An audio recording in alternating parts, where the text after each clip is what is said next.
Good morning 7th class students. आज हम आपकी केमिस्ट्री का chapter number 1 matter and its composition को शुरू करेंगे। आपने 6th क्लास में भी पढ़ा हुआ है। सबसे पहले मैटर होता क्या है। मैटर का मतलब होता है किसी चीज़ ने कितनी जगह को घेरा हुआ है। जैसे कि फॉर एग्जाम्पल ये बुक है, इसने भी तो जगह को घेरा हुआ है ना। मैटर का मतलब किसी चीज़ ने कितनी जगह को घेरा हुआ है और किसका मास होता है और उसका कितना मास होता है, उस चीज़ को हम मैटर बोलते हैं। एंड इट्स कॉम्पोजिशन के बारे में इस चैप्टर में हम पढ़ेंगे, ठीक है। तो इसकी इंट्रोडक्शन में क्या आता है कि when we look around us, जब हम अपने आले दुआले देखते हैं, we find so many things our surrounding, तो हम अपने सराउंडिंग बहुत सारी चीज़ें देखते हैं। सम ऑफ विच आर क्या होती है, कुछ चीज़ें होती हैं लिविंग होती हैं। लिविंग मतलब जो सांस ले सकती हैं, जैसे प्लांट्स हैं, एनिमल्स हैं, ह्यूमंस हैं, इंसेक्ट, ये सभी सांस लेते हैं ना, चल फिर सकती हैं ना, तो ये लिविंग थिंग्स में आती हैं। फिर हम इसके अलावा नॉन लिविंग थिंग्स जैसे पेन, बुक, सॉयल जैसे मिट्टी, रेता जिसको बोलते हैं, स्टोन्स, शुगर, वाटर, ये सभी क्या है, नॉन लिविंग है ना, क्योंकि ये खुद तो चल नहीं ना सकती, ठीक है। तो वो क्या कह रहा है कि जब हम अपने अराउंड देखते हैं तो हम बहुत सारी चीज़ें अपने सराउंडिंग देखते हैं, जिसमें कौन सी आती है, living and non living things. इनमें से कुछ क्या चीज़ें होती है नेचुरल, जो कि कुदरत के द्वारा होती है, जैसे कि air, animal, soil and water. कुछ होती है जो कि मैन द्वारा बनाई जाती हैं, ठीक है। जो in living and non living things से क्या होती है, कुछ जो नेचुरल होती है, कुछ क्या होती है जो मैन द्वारा बनाई जाती है। ये सब कुछ आपस में मिलकर क्या बनाते हैं, मैटर ही तो बनाते हैं। तो फिर हम इससे मैटर की डेफिनेशन क्या कर सकते हैं, जो हमें डार्क कलर कर बोला गया है। एनीथिंग विच हैज़ मास, वो चीज़ें जिनकी मास होता है और स्पेस ली होती है, जैसे लिविंग, नॉन लिविंग, से सभी चीज़ों में मास भी होता है, स्पेस भी तो ली होती है ना, उस चीज़ को हम क्या बोलते हैं, मैटर बोलते हैं।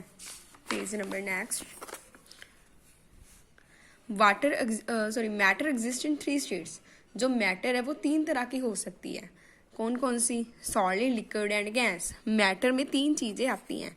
एक तो होती है जो सॉलिड चीज़ें जो हार्ड चीज़ें होती हैं। कुछ चीज़ें होती हैं जो कि पानी की फॉर्म में होती हैं, लिक्विड का मतलब पानी वाली चीज़ें, गैस का मतलब जो कि गैस की फॉर्म में हमें मिलती हैं। तो हम अपने आले दुआले भी जो भी देखते हैं, लिविंग देखते हैं, नॉन लिविंग, नेचुरल, मैनमेड, जो सभी सॉलिड, लिक्विड, गैस ही तो हैं। कुछ चीज़ें हार्ड होती हैं जिसको हम सॉलिड बोल देते हैं, जैसे कि सॉलिड में क्या बोल सकते हो, बुक को बोल सकते हो, ये पेंसिल को बोल सकते हो, आइस को बोल सकते हो। लिक्विड जैसे कि जो पानी वाली चीज़ें होती हैं, ये सभी कुछ क्या बनाती हैं, मैटर ही तो बनाती हैं। उसके बाद हमने मैटर में डेफिनेशन पढ़ी थी।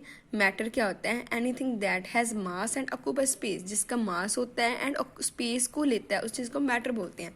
अब ये मास एंड वॉल्यूम होता क्या है, मास का मतलब क्या होता है, एक मैटर की क्वांटिटी है। जैसे कि मान लो मैटर में हम सॉलिड चीज़ की बात कर रहे हैं, उसका मास होता है, बुक का मास होता ही है ना, फिर ही वो जगह घेरता है। तो इससे हम क्या कह सकते हैं कि मास वो होता है, क्वांटिटी है मैटर की। वॉल्यूम का मतलब क्या होता है, किसी चीज़ ने कितनी जगह ली है। फिर नेक्स्ट है एक्टिविटी 1, इसके अपने एक्सपेरिमेंट करना है कि हमने मैटर के बारे में बताना है कि ये मास होता है, तो हमें कैसे पता चलेगा। फॉर एग्जाम्पल आपने ये वेटिंग मशीन यहाँ उन्होंने रखी हुई है, इसके ऊपर उन्होंने बीकर, आप कोई बर्तन भी ले सकते हो, और इसका वेट मेज़र किया, तो इसकी कुछ वैल्यू आएगी ना। जब आप इसको मेज़र करके मापोगे तो इसका कुछ वेट आएगा या नहीं आएगा ना। तो इससे हमें क्या पता चलता है कि इसका मास है। इसकी नेक्स्ट अलग अलग एग्जाम्पल दी गई है, जैसे आप पानी, ये तो पहला खाली बीकर, उसका भी होगा, अगर पानी डाल करो तभी तो इसका कुछ ना कुछ वेट होगा ना।